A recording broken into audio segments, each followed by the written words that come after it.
Hello hello, j'espère que vous allez bien, je suis ravie de vous retrouver dans une nouvelle vidéo. On va se faire un petit top 5 qui sera en rapport avec la musique. Je pense que vous le savez parce que je le dis assez souvent, mais la musique, elle a une part hyper importante dans ma vie, au même titre que la lecture. J'ai toujours écouté de la musique, j'ai toujours approfondi le sujet de la musique, j'ai été musicienne, j'ai écouté, je l'ai regardé, je l'ai joué, enfin vraiment, la musique ça fait partie pour moi d'un mode d'expression au même titre que la lecture ou l'écriture et c'est hyper important. Je vous le montre de temps en temps en vlog, mais par exemple j'ai énormément de vinyles, de cassettes, de CD. Je suis voilà une grande mélomane et je me suis dit que j'allais vous faire un petit top 5 sur les ouvrages qui traitent de la musique, que ce soit autour d'un groupe ou d'un artiste en particulier ou tout simplement où il y a un ancrage musical assez important. En plus de ça, moi j'aime beaucoup quand les livres sont teintés d'odeur, d'une certaine musicalité, donc c'est des choses que j'apprécie. Je me suis dit que j'allais vous parler des petits ouvrages comme ça, 5 auxquels j'ai pensé un peu du tac au tac en voulant faire cette vidéo, donc j'espère que ça vous plaira. J'en profite pour faire la petite minute auto-promo puisque dans mon roman Amour, gluten et sororité qui est dispo partout sur toutes les plateformes en ligne également chez votre libraire, on parle beaucoup de musique puisque Yael, la protagoniste principale qui a un quart de siècle et qui vit de son métier d'influenceuse culinaire et de créatrice de contenu, et bah elle est toujours en train d'écouter un vinyle. Ça parle beaucoup de musique à tel point que j'ai même recréé la playlist de Yael sur Spotify et vous pouvez y avoir accès à la fin. Il y a plein de références, la musique est hyper importante dans ce roman en sus de l'amitié, de la nourriture, de la pâtisserie, de l'amour également et de l'humour. Donc n'hésitez pas à regarder ma petite comédie contemporaine, ça pourrait peut-être vous plaire si vous aimez ces ambiances. Le premier roman dont je vais vous parler, il me semble avoir pas mal déjà évoqué ce roman, mais je trouvais important de le mettre dedans. C'est Quelques notes d'amour et d'oubli de Graham Simpson aux éditions Pocket. C'est un livre que j'ai beaucoup aimé et que j'ai vraiment jamais vu tourner sur Booktube, sur Bookstagram, sur tout ça. Et je trouve qu'il est plutôt chouette. Dans ce roman, on suit Adam qui en fait va partir, je crois qu'il est anglais, et il va partir en Australie pour un boulot en fait. Je crois que dans l'ingénierie, il doit passer dans plusieurs pays, dans plusieurs sièges pour pouvoir être formé un maximum le plus rapidement. Et quand il est en Australie, il est très seul et donc il va jouer tous les soirs au piano dans un bar des mélodies. Voilà, donc on est vraiment au comble du mélomane. C'est vraiment hyper chouette parce que j'imagine cette ambiance un peu moite, un petit peu tendue d'un club comme ça où il y a quelqu'un qui joue du piano et on entend les glaçons qui cognent dans le verre et tout ça. Enfin, voilà, j'imagine vraiment cette ambiance. Et là, un jour, une jeune femme va participer et va chanter avec lui au piano. Il ne la connaît pas, mais pourtant, il sait que cette femme, elle va changer sa vie. Et voilà, c'est une histoire sur la mélodie des choses, la mélodie des notes, sur l'amour. Et j'ai trouvé que c'était hyper intéressant parce que déjà, voilà, il y a une grande part pour la musique dans ce roman, je trouve qu'il y a vraiment une passerelle entre les émotions procurées par la musique et les émotions humaines qui sont échangées entre les deux. Moi, je me souviens vraiment de cet instant où il chante la première fois, c'est au début du roman, je vous spoil rien, c'est anecdotique, mais où il y a vraiment une description qui est pour moi très réaliste de ce que peut être la magie d'un échange musical entre deux êtres et en plus quand il y a des sentiments amoureux derrière. Mais c'est assez beau et l'histoire en elle-même est vraiment chouette. On va suivre une histoire avec des adultes, donc on n'est pas que des jeunes adultes, on est vraiment ensuite avec Adam qui a une quarantaine d'années, qui va la retrouver plusieurs décennies plus tard et qu'est-ce que ça devient. J'avais trouvé que c'était vraiment chouette parce que c'était assez surprenant dans le sens où on savait pas tout ce qui allait se passer. La fin, vraiment la tournure de l'histoire était assez intéressante. Donc c'est un roman que j'ai beaucoup aimé, que j'avais dévoré cet été et qui je pense mérite d'être un petit peu plus mis en lumière sur Instagram et tout ça. Ensuite je vais vous parler de Train de Patti Smith. Donc là j'ai une édition de Bloomsbury je crois en VO. Patti Smith c'est une femme que j'admire, je trouve sa vie exceptionnelle. C'est une grande artiste, j'adore ce qu'elle fait, je pense que je dois avoir toute sa discographie discographie en vinyle et en plus de ça, en plus d'être absolument incroyable derrière un micro avec une guitare dans les mains, elle est fabuleuse en tant qu'autrice et j'adore tout ce qu'elle fait. Elle a été récompensée pour Just Kids qui parle un petit peu voilà, d'elle et tout ça, et dans M-Train, eh bien elle reparle un peu de sa vie, de ses moments de succès, de ses relations intimes, et ce avec beaucoup de lenteur, de poésie, de mélancolie. Et en fait j'aime beaucoup Patti Smith parce que je trouve que c'est une espèce de force mélancolique, parce qu'il y a beaucoup de contemplation, il y a beaucoup de réflexion, et en même temps elle avance quand même, et je sais pas, il émane de cette femme quelque chose d'absolument fort, et moi j'avais adoré cette lecture, et en fait elle m'a donné un sentiment d'avoir quelqu'un qui m'appuie l'épaule et qui me dit pose-toi et lis. Et j'avais adoré, je l'ai lu en plus dans un contexte un peu particulier, je me souviens c'était l'été et ça allait pas du tout, ça vraiment au niveau moral c'était très compliqué. Et ce roman, il se passait pas grand chose parce qu'elle raconte ses relations, elle raconte tout ça. Mais c'était beau, c'était juste, c'était bien écrit, ça décrivait très bien le sentiment un peu d'ennui, parfois d'état dépressif, parfois de tristesse, mais sans jamais être affligé, sans jamais être lourd. Enfin, je sais pas comment dire, mais j'ai l'impression que Patti Smith, elle réussit à ce que l'état mélancolique, ça soit un état de fait, un état pérenne. Et moi, je trouve ça vraiment hyper beau. C'est assez indescriptible, en fait, la manière dont elle écrit. Mais moi, voilà, j'ai toujours ce sentiment, même avec Just Kids, je l'avais, d'avoir quelqu'un qui me dit pose-toi, lis, regarde et regarde ce qui se passe autour de toi. C'est presque un truc de pleine conscience en fait, les livres de Patti Smith, et j'aime beaucoup. Et quand vous connaissez en plus eh bien l'artiste et sa musique, c'est hyper intéressant d'approfondir ça.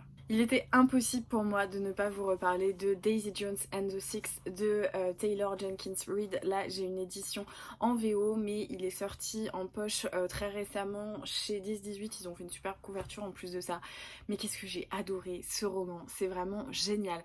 C'est un roman de fiction, mais qui est tellement réaliste qu'on a l'impression que Daisy Jones and the Six, ça a vraiment existé, puisqu'en plus de ça, l'autrice, elle a pris le temps de nous écrire des paroles de chansons qui ont un lien avec l'histoire personnelle des protagonistes qui sont les musiciens, et c'est excellent, c'est vraiment excellent. Je pense que si comme moi vous adorez les biopics, les biographies de groupes d'artistes à une période dans les années 60-70 hyper borderline, que vous êtes fasciné par les artistes, par leur fête un peu avec des consommations excessives, les répercussions que ça a pu avoir d'une part dans leur vie mais dans leur création artistique, mais foncez, Daisy Jones and the Six, c'est absolument génial. Très récemment j'ai re-regardé Walk the Line avec Joaquin Phoenix, qui est un de mes films préférés, d'une part parce que j'adore Joaquin Phoenix, mais qu'en plus de ça, je suis une grande fan de Johnny Cash. Donc franchement, ce biopic, je le trouve extrêmement merveilleux et génialissime. Et bah, Daisy Jones and the Six, je vais pas dire que ça s'en rapproche, mais je suis persuadée qu'on met un bon réal là-dessus. Ça fait une pépite, et on est effectivement en plein milieu, je crois, des années 60 ou 70, je sais plus exactement, où on suit Daisy Jones, qui est la fille en fait d'une mannequin et d'un père photographe qui se sont un peu jamais occupés de leur fille, ils l'ont laissée un peu livrée à elle-même. Forcément elle a pas très bien tourné, mais d'une manière hyper hypnotique, magnétique. C'est cette femme hyper mince, la peau très blanche, une énorme chevelure rousse flamboyante, avec toujours des tenues qui ne répondent à aucun style, ou tout simplement le sien, où elle fait vraiment fi de toute convenance, de style, de mode. Elle est vraiment livrée à elle-même. Et ça fait du beau parce que ça fait l'essence de Daisy Jones. Et elle va commencer à faire de la musique, sauf que du coup, par une sorte de d'accord, un peu de stratégie de la maison, du label, elle va s'associer avec The Six, et donc avec comment il s'appelle, c'est Billy il me semble, Billy, mais je me souviens plus du nom de famille du groupe. Donc avec voilà, Billy qui avait son groupe avec son frère et d'autres membres, et donc ils vont jouer ensemble, sauf que Billy il est marié, il a une relation avec une femme, comme beaucoup d'artistes rock'n'roll hyper borderline, et ils ont eu, je sais pas d'ailleurs comment c'était possible, mais en tout cas ils ont eu la chance d'avoir une épouse comprenait beaucoup de choses, qui acceptait beaucoup de choses, avec qui c'était du coup une relation d'amour assez particulière, mais qui laissait une ouverture pour des passions. Et en même temps, là, c'est une passion plutôt froide, puisque voilà, avec Daisy, c'est un peu compliqué. Donc, on suit la montée en puissance du groupe, la montée en puissance des sentiments jusqu'à l'explosion. On parle aussi beaucoup d'alcoolisme, des consommations qu'il pouvait y avoir à cette époque-là, comment tenir. On parle aussi un peu de santé mentale. On parle de tout ça. Ça cristallise vraiment tout ce qui me fascine chez les musiciens, chez l'humain, chez tout ça. Et c'est génial, vraiment c'est génial. Mais alors moi je connais, sans prétention, je connais vraiment beaucoup la scène musicale et surtout à ces époques parce que j'ai de par le passé je me suis intéressée à beaucoup d'époques musicales et tout ça. Et donc je savais que ça n'existait pas, enfin j'en avais vraiment jamais entendu parler, pour moi c'était impossible que ça existe. Mais on peut, franchement, on peut se faire prendre dans le truc et avoir envie de regarder discrètement comme ça sur Spotify en mode ouais, non, mais je le savais que ça n'existait pas, hein, bien évidemment.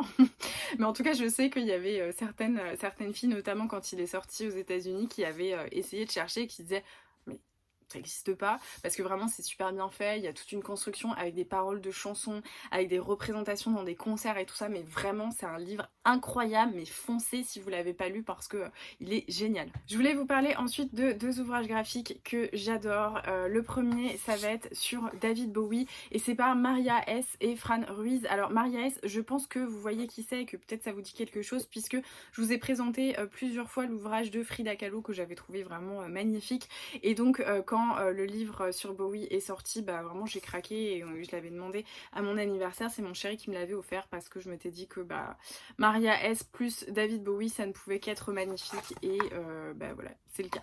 C'est un ouvrage qui est c'est un peu un ovni, mais en même temps c'est un ovni à l'image de l'ovni et de l'extraterrestre que pouvait être David Bowie, puisque on reprend la vie de David, mais avec un mélange de fiction, d'invention et d'un peu de surnaturel.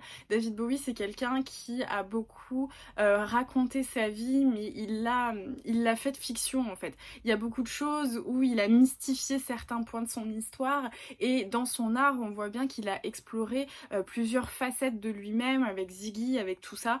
Et en fait, on va raconter ça, et c'est hyper intéressant parce que il y a beaucoup d'artistes qu'on connaît, on connaît leur nom forcément, on sait qui c'est, on sait à quoi ils ressemblent, on sait globalement ce qu'ils ont fait dans les grandes lignes, mais on connaît pas trop leur vie. Et moi, j'ai trouvé que cet ouvrage-là, il était très chouette parce que c'était pas seulement raconter David Bowie, c'était pour moi raconter David Bowie dans la même essence qu'il s'est raconté lui-même. Et ça, j'ai trouvé que c'était extrêmement fort parce que quand on connaît un petit peu David Bowie, son histoire, sa manière de parler de lui-même avec beaucoup de pudeur, et cette pudeur, il l'a déguisée en parfois des anecdotes surnaturelles, un peu raconté et transformé en fiction, et c'était extrêmement intéressant la manière dont c'était fait, parce que j'ai trouvé que c'était très juste et vraiment dans le prolongement de ce que racontait David Bowie. Donc j'ai beaucoup aimé. Les illustrations sont magnifiques et on raconte sa vie sans filtre, on raconte ses qualités indéniables, ses réussites, mais aussi ses échecs, et puis les aspects de sa personnalité qui étaient les moins reluisants. Donc je trouve que c'est vraiment un bel ouvrage qui change de la biographie type, parce que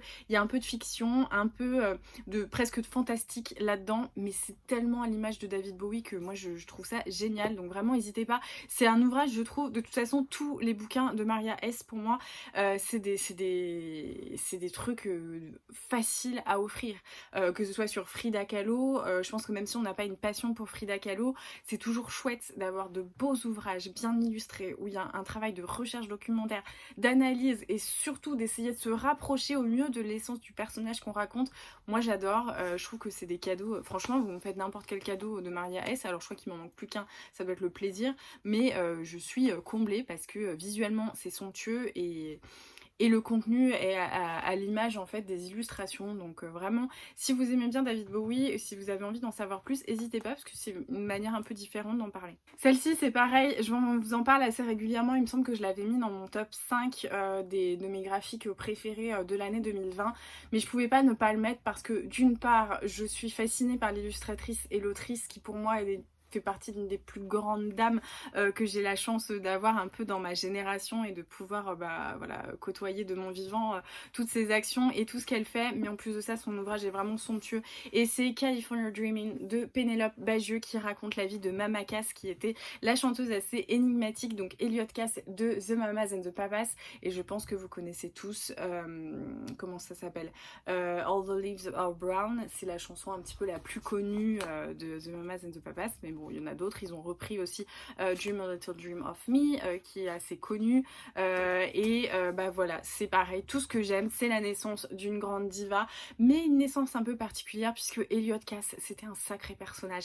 C'était une femme qui était extrêmement ronde pour l'époque, mais vraiment on est quand même dans les années 60, fin des années 60, début des années 70. On a ces images de ces femmes, enfin voilà, il y avait quand même Twiggy qui était hyper symbolique de l'époque, ces femmes qui étaient filiformes, d'une grande maigreur très grande et qui avaient des tenues qui accentuaient comme ça leur silhouette hyper longiligne. Et là-dedans débarque Mama Cass avec sa grosse voix, ses blagues hyper grivoises et un peu vulgaires, et voilà, sa taille qui était totalement hors norme pour les standards de la musique à cette époque.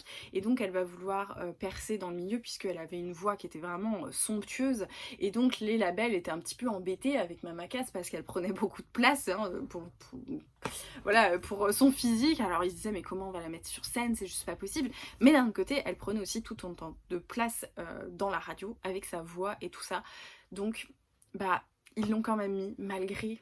Et quand je dis malgré, c'est vraiment dans l'optique de l'époque, malgré le fait qu'elle n'était pas dans les standards des grandes voilà, femmes hyper longilignes avec des longues chevelures et tout ça. Ils ont mis Mama Cass avec ses cheveux qui explosaient, avec sa grande voix, et ça a été une artiste assez incroyable. Et au-delà de ça, on parle effectivement de la montée en puissance d'un groupe dans les années 60-70 avec toutes les substances qui pouvaient s'y accompagner et avec toutes les histoires de groupe, puisque c'est la même chose qu'avec Daisy Jones and the Six. Vous êtes dans un groupe avec des femmes et des hommes, il se passe plein de trucs, et il se passe des trucs qui vont blesser, qui vont faire du mal, qui vont influer aussi sur la création artistique des musiques et tout ça, et c'est extrêmement intéressant. En plus manié de manière magnifique par le trait de crayon de Pénélope Bagieux, essentiellement au crayon de papier, donc en noir et blanc. C'est super beau, on n'épargne rien dans cette histoire, on n'essaye pas d'enjoliver les choses, on la raconte de la manière la plus réaliste qui soit, et c'est ça qui est beau parce qu'on se rend compte que malgré tout ce que ça pouvait être, le succès, on s'imagine voilà aller faire des concerts partout, que les gens chantent votre chanson, etc. Tout n'est pas rose, et moi j'adore ce genre d'ouvrage, donc je peux que vous le conseiller. Il a été réédité, donc ça c'est vraiment je crois que c'est la première couverture qui est sortie. Je sais qu'il a été réédité, mais c'est pareil, c'est un beau truc à offrir si vous avez des gens dans votre entourage qui aiment la musique. On a tous entendu les chansons de The Mamas and the Papas. Alors voilà, mettre en lumière la vie de Mama Cass qui était quand même assez exceptionnelle, qui est venue en plus voilà, d'une famille juive, qui n'était pas extrêmement pratiquante, mais où c'était pas forcément le destin de faire de la chanson et tout ça. Je trouve que c'est hyper intéressant.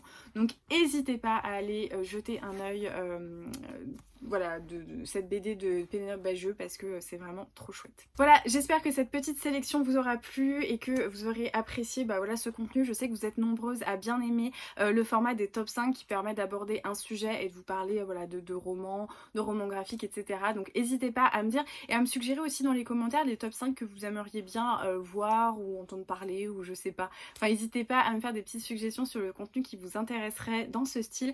Merci d'avoir regardé la vidéo. Comme toujours, je vous invite à me laisser un petit commentaire, un petit pouce et à partager cette vidéo sur les réseaux sociaux. Ça m'aide beaucoup pour l'engagement, pour la visibilité. C'est la meilleure manière de soutenir mon travail que de le partager. Donc merci à celles qui le font à chaque fois. Je vous fais plein de bisous, je vous souhaite de bonnes lectures et je vous dis à très vite.